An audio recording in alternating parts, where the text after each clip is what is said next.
I am continuing in my reading.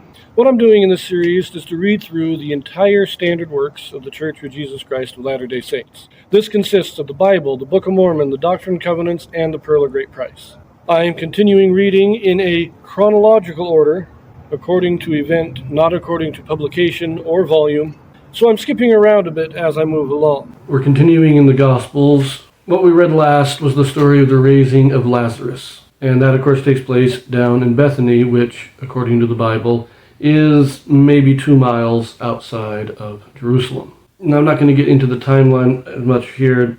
I've been looking at it, and there might be some discrepancies that I've found. So we're just going to, we read that story last in the King James. But I didn't read the Joseph Smith translation because I thought there was enough to justify having its own video. So I'm going to record that here now, although now that I look at it, it's not as much as I thought. Now what we read was the first 46 verses in John chapter 11.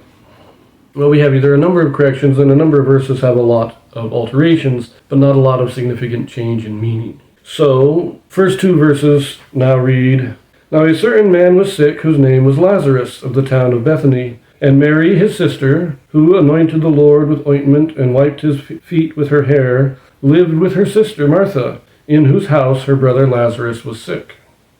So just a simplified rendering, that doesn't change the meaning, just simplifies it. Then we have verse 4, now opens, And when Jesus heard he was sick, he said. Again, just simple, clarifying. Then we get 6 through 8 has this. And Jesus tarried 2 days after he heard that Lazarus was sick. After that he said unto his disciples, Let us go into Judea again. But his disciples said unto him, Master, the Jews of late sought to stone thee, and goest thou thither again?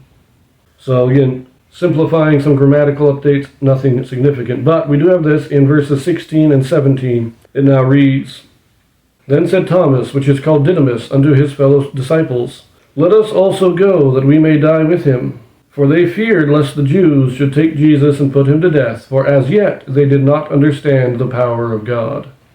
So they still at this time are not understanding that Christ is going to be resurrected. He needs to die. They're not getting this, and so they are saying, we're going to go die with him. And verse 17, And when Jesus came to Bethany, to Martha's house, Lazarus had already been in the grave 4 days. Then we get in 29 and 30, As soon as Mary heard that Jesus was come, she arose quickly and came unto him. Now Jesus was not yet come into the town, but was in the place where Martha met him. Just simple grammatical corrections.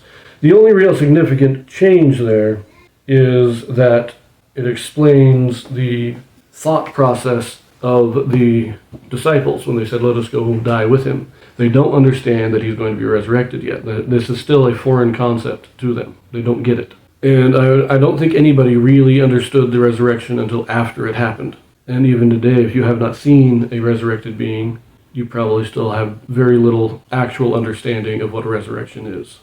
But we leave that here, and we will pick this up in the next one in Luke. So I will see you there.